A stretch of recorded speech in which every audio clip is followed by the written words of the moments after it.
Friends, welcome to Vijay தியாக்ஸ். ஸ்ரீலங்காவில் நிறைய இடங்கள் சுற்றி பார்த்தோம். அந்த பதிவை பார்க்காதவங்க பாருங்க. இன்னைக்கு நம்ம கொழும்புல இருந்து மலேசியா போகக்கூடிய அந்த பாதைகளை தான் மேலேருந்து பார்க்க போகிறோம். ஃப்ளைட்டில் இருந்து கீழே பார்த்தா சூப்பராக இருக்கும். என்னோட சேர்ந்து என்ஜாய் பண்ணுங்க. ஸ்ரீலங்காவில் நம்ம பார்த்த அந்த லோட்டஸ் டவர் ஆகட்டும், பீச் ஆகட்டும், எல்லா பதிவுமே போட்டிருக்கேன். பார்த்துட்டு மறக்காமல் லைக்ஸை போடுங்க, ஃப்ரெண்ட்ஸுக்கு ஷேர் பண்ணுங்க. வாங்க ஃப்ளைட் ஏறலாம். 3 மணிக்கு கொழும்புல இருந்து கிளம்பணும். இப்போ நம்ம பார்க்குற இந்த இடம் ஸ்ரீலங்கா தாங்க. எல்லாம் இருட்டாக இருக்குது, குட்டி குட்டியாக லைட்டு மட்டும்தான் எரியுது. நம்ம இன்னும் ஒரு 4 மணி நேரம் பயணம் செய்தோன்னா மலேசியாவுக்கு போயிடலாம். எனக்கு ரொம்ப ஆசை ஃப்ளைட்டில் இருந்து நம்ம சூரிய உதயம் பார்க்கணும் அப்படின்னு சொல்லிட்டு. என்னோட ஹஸ்பண்டோட இந்த விண்டோ சீட்டை தான் எனக்காக தியாகம் பண்ணியிருக்காரு. இதெல்லாம் சுற்றி பார்க்கணும் அப்படின்னு எனக்கு ரொம்ப ஆசை. அவருக்கு அதிலெல்லாம் அந்த அளவுக்கு ஆசை இல்லை. இப்போ பார்த்தீங்கன்னா விடியற் பொழுது ரொம்பவே அழகாக இருக்குது. மலேசியா வந்த உடனே இங்கேருந்து ட்வின் டவர் தெரியுமா, அடுத்தது பார்த்தீங்கன்னா நமக்கு கோலாலம்பூரில் இருக்க எல்லா இடத்தையும் பார்க்க முடியுமா, மேலேருந்தே முருகரை பார்க்க முடியுமான்னு இங்கேருந்து முருகரை தேடுறேன். இன்னும் பொழுதே விடியலைங்க. இதில் எங்கேருந்து நான் கீழே முருகரை தேடுறது? ஆனால் மலேசியா சுற்றி குட்டி குட்டியாக நிறைய தீவுகள் இருக்குது. இப்போ நம்ம ஸ்ரீலங்காவிலேருந்து மலேசியா வரணும் போது இந்த ரூட் நிறைய பேர் மலேசியாவுக்கு பயணம் செய்தவர்களுக்கு தெரிஞ்சிருக்கும். ஒரு கடற்கரை ஓரத்தில் நிறைய பிரைட்டாக ஒரு லைட்டு எரியுது. ஸோ அந்த ஏரியா பெயர் என்ன அப்படின்ட்டு மலேசியாவுக்கு அடிக்கடி பயணம் செய்கிறவங்க கமெண்ட்ஸில் சொல்லுங்கள்.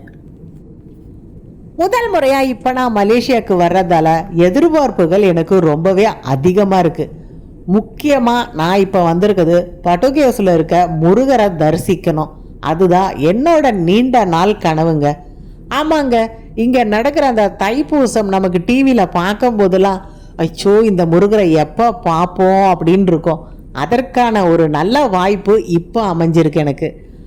ஆனால் நம்ம இங்கே போகிறோம் போது இன்னும் நிறைய இடங்கள் பார்க்கலாம் அப்படின்ட்டு என்னோட ஃப்ரெண்ட்ஸ் எல்லாம் சொன்னாங்க. மேலேருந்து பார்க்கும்போது இந்த மலேசியா இவ்வளோ அழகாக இருக்கே, இன்னும் கீழே போய் பார்த்தா எவ்வளோ சூப்பராக இருக்கும் இல்லைங்க.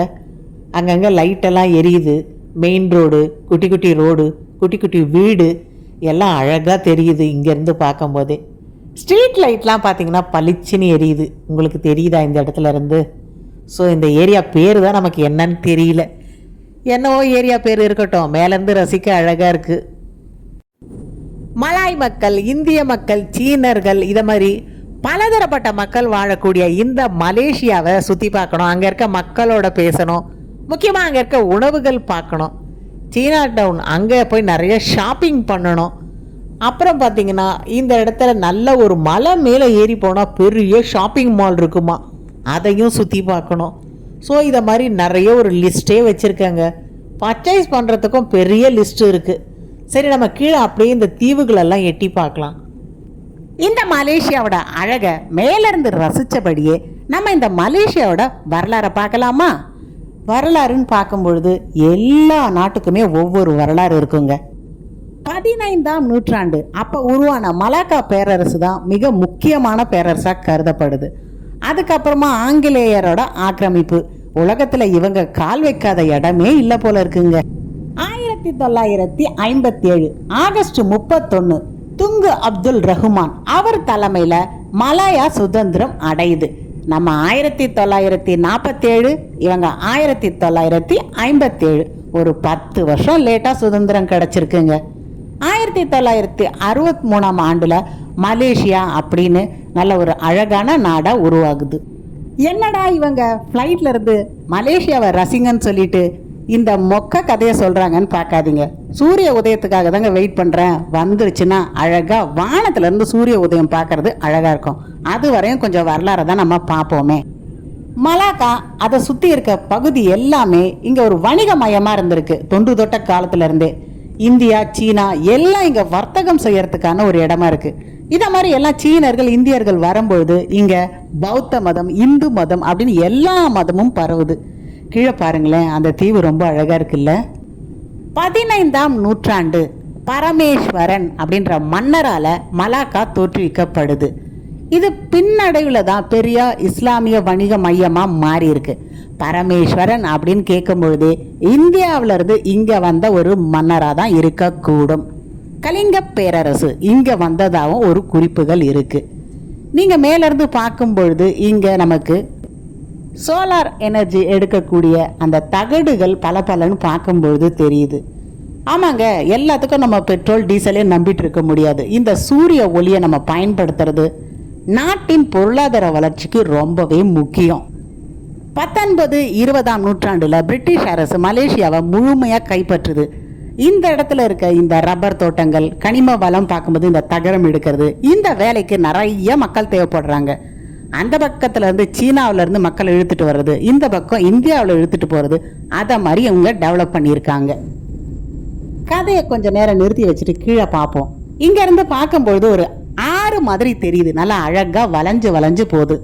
இந்த ஆறோட பெயர் என்ன? கண்டிப்பா மலேசிய மக்கள் எனக்கு சொல்லுங்க. மேல இருந்து பார்க்கும்போது ரொம்பவே அழகா இருக்கு. அந்த ஆறு பக்கத்திலே ஒரு சாலையும் போயிட்டு இருக்கு. சரி, இப்ப நம்ம கதைக்கு வருவோம். 1941, 1945 2ஆம் உலக போர் நடந்துட்டு இருக்கு. அந்த டைம்ல இங்க பாத்தீங்கன்னா ஜப்பான் ஆட்சி செய்திருக்காங்க. எப்படியோ ஒருத்தர்கிட்டையும் பாத்தீங்கன்னா மாட்டி தவிச்சுதான் வந்திருக்கு. அந்த டைம்ல ரொம்பவே உணவு பஞ்சம் அதிகமா இருந்துதான். இங்க இருந்த உணவுப் பொருட்களை அங்க ஜப்பான் தூக்கிட்டு போனா பின்ன உணவு பஞ்சம் ஏற்படாம எப்படிங்க? சரி, அங்க பாருங்க, சூரியன் வந்தாச்சு. மேகம் பார்க்கறதுக்கு நல்ல ஒரு சிவலிங்கம் மாதிரி அழகா இல்லைங்க? எனக்கு தான் அப்படி தெரியுதா, இல்லை உங்களுக்கும் அப்படி தெரியுதான்னு மறக்காம கமெண்ட்ஸ்ல சொல்லுங்க. நல்ல ஒரு அற்புத காட்சி. இன்னும் பார்த்தீங்கன்னா சூரியன் முழுமையா உதயமாகல. அந்த மஞ்சளும் ஆரஞ்சுமா, நடுவில் மேகம் ஒரு சிவலிங்கம் மாதிரி. வாவ், இந்த காட்சிக்கு தாங்க ரொம்ப நேரம் வெயிட் பண்ணிட்டு இருந்தேன்.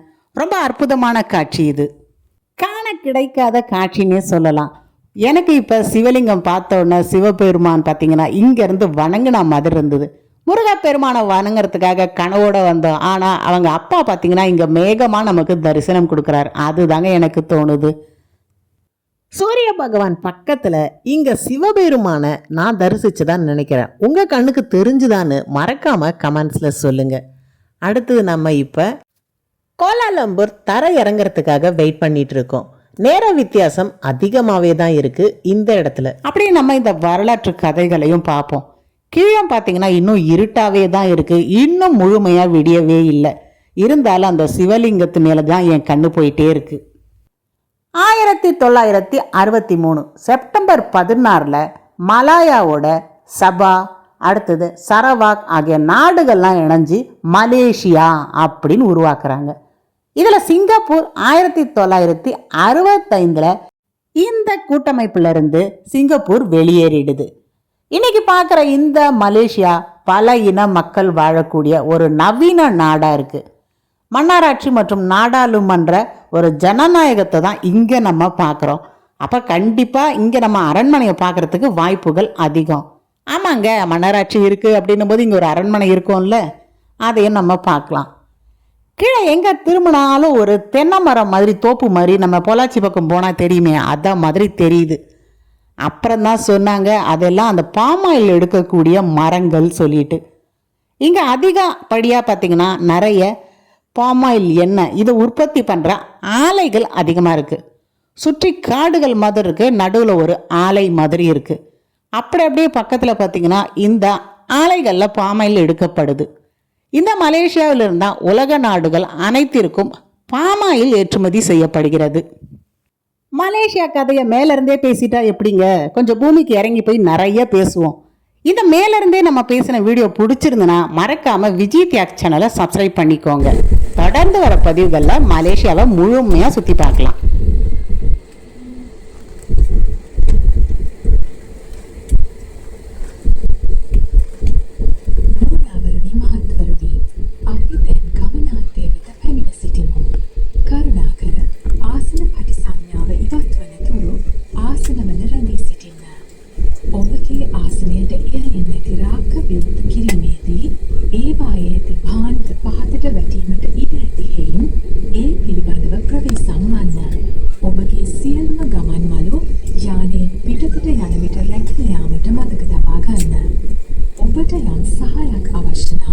Sri Lankan Karya Mandala Niladharingen Vilasanna SriLankan.com Ladies and gentlemen, we have arrived at our destination. Please remain seated until the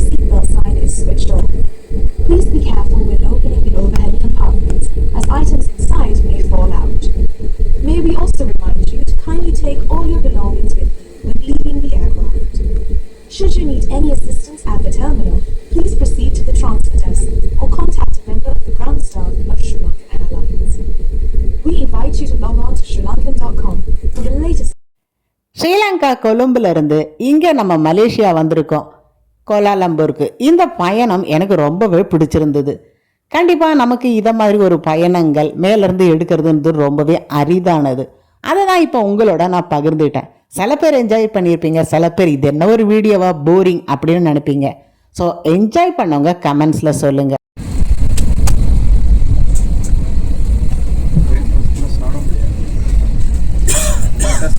என்ன சொல்கிறேன், ஃப்ளைட்டுக்கு 2 சைடு வழி வச்சா இப்படி பாதி அப்படி பாதி இறங்கிடலாம், பஸ்ஸில் வைக்கிற மாதிரி.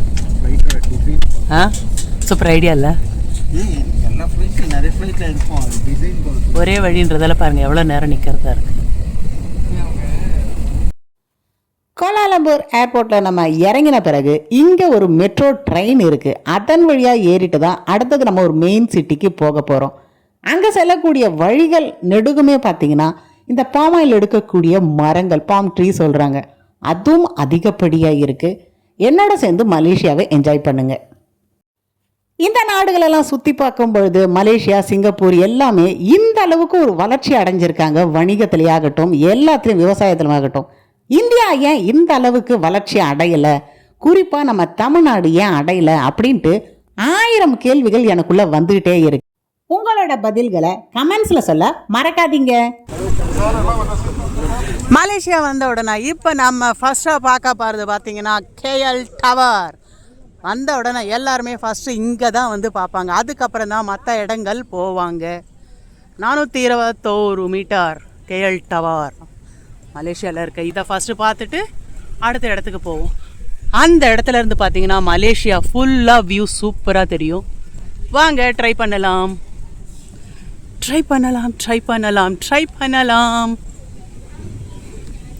குரூப்பில் இருக்கவங்க எல்லாம் ஓடியாச்சு, நான் தான் லேட்டு. இதை மாதிரி வீடியோ எடுத்துகிட்டே வந்தேன்னா நான் எதையும் என்ஜாய் பண்ணவும் மாட்டேன், குரூப்போடவும் சேர மாட்டேன். நல்லா தெரியுது எனக்கு. இந்த வீடியோ பிடிச்சிருந்ததுன்னா விஜய் தியாக் சேனலை லைக் பண்ணுங்கள், ஷேர் பண்ணுங்கள், சப்ஸ்கிரைப் பண்ணுங்கள். இன்னும் நம்ம ஒரு 2 நாளுக்கு இங்கே இருக்க எல்லா இடங்களையும் சுற்றி பார்க்க போகிறோம். முக்கியமாக பார்த்தீங்கன்னா இங்கே நம்ம ஷாப்பிங் பண்ண போகிறோம். தொடர்ந்து வர vlog-எல்லாம் பார்க்குறதுக்கு சப்ஸ்கிரைப் பண்ணிக்கோங்க. இப்போ நான் சுற்றி பார்க்க கிளம்புறேன். இந்த வீடியோ பார்த்துட்டு லைக்ஸ் போட மறக்காதீங்க. பாய்.